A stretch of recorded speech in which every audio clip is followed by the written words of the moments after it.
រៀបសួរពុកម៉ែបងប្អូនទាំងអស់គ្នាថ្ងៃនេះដែរគឺខ្ញុំមានលំហាត់ប្រាណពីររបៀបសម្រាប់ចែកជូនពុកម៉ែបងប្អូនទាំងអស់គ្នាហើយរបៀបទី1ហ្នឹងគឺដៃមុខបាទហើយនឹងដៃក្រោយហើយដៃមុខគឺខ្ញុំយកពីររបៀបហើយនឹងដៃក្រោយគឺពីររបៀបក្នុងការហាត់គឺតម្រូវឲ្យពុកម៉ែបងប្អូនទាំងអស់គ្នាមាននៅដុំនេះបាទអានេះគឺគេហៅដុំបេវ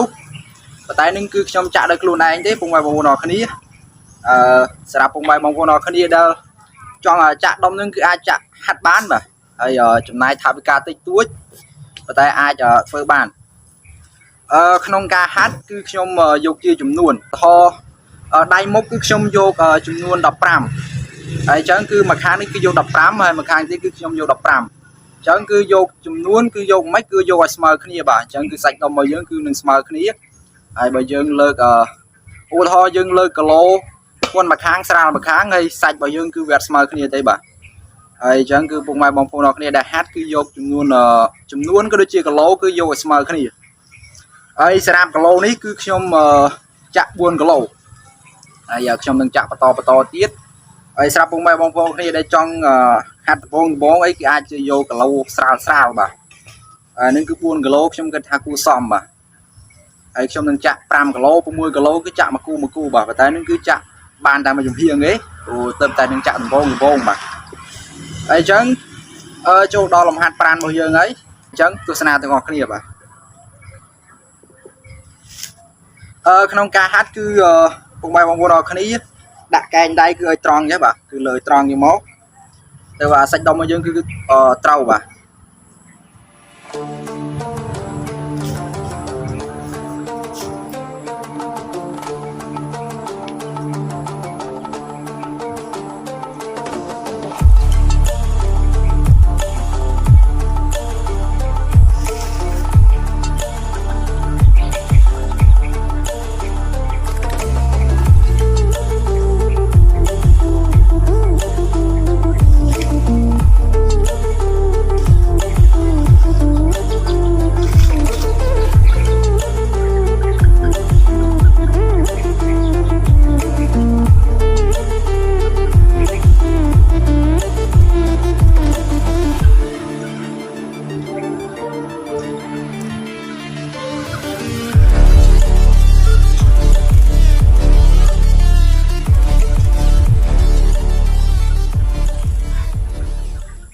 បាទឥឡូវគឺ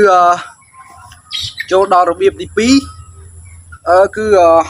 ខ្ញុំហាត់យកចំនួនដូចគ្នាបាទគឺយកចំនួន15ដូចគ្នាគឺមួយខាង15ហើយគឺមួយខាងទៀតគឺ15បាទ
បាទហើយការយកចំនួន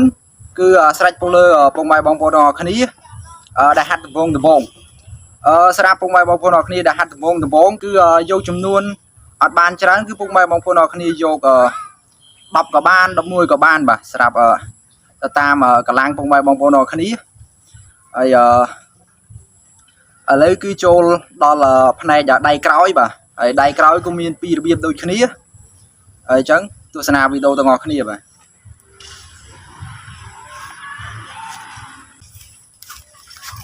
បាទហើយសម្រាប់ចំនួនសម្រាប់ផ្នែកដៃក្រោយគឺពុកម៉ែបងប្អូនគ្នាលើកទឹកខ្ញុំមកបាទហើយយើងលើកឡើងមកលើបាទហើយធ្វើម៉េចគឺ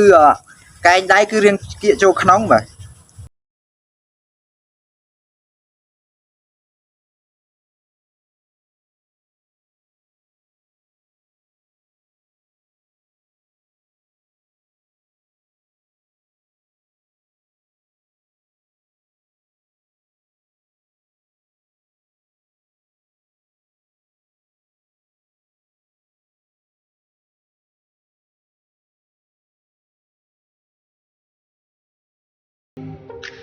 ចូលដល់របៀបទី2ផ្នែកដៃក្រោយគឺខ្ញុំលើកដូចមិញដែរគឺប៉ុន្តែលើកមួយខាងបាទ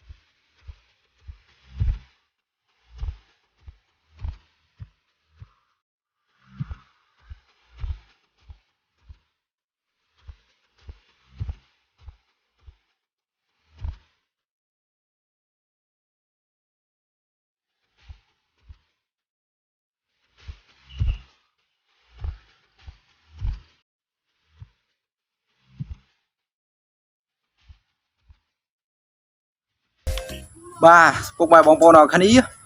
ហើយដូចចំនួនអីគឺដូចខ្ញុំបាននិយាយពីខាងដើមអញ្ចឹងបាទគឺខ្ញុំយកជាចំនួនបាទហើយអញ្ចឹងសម្រាប់ពុកម៉ែបងប្អូនអរគ្នាដែលហាត់គឺអាចយកជាចំនួនដូចខ្ញុំបានបាទ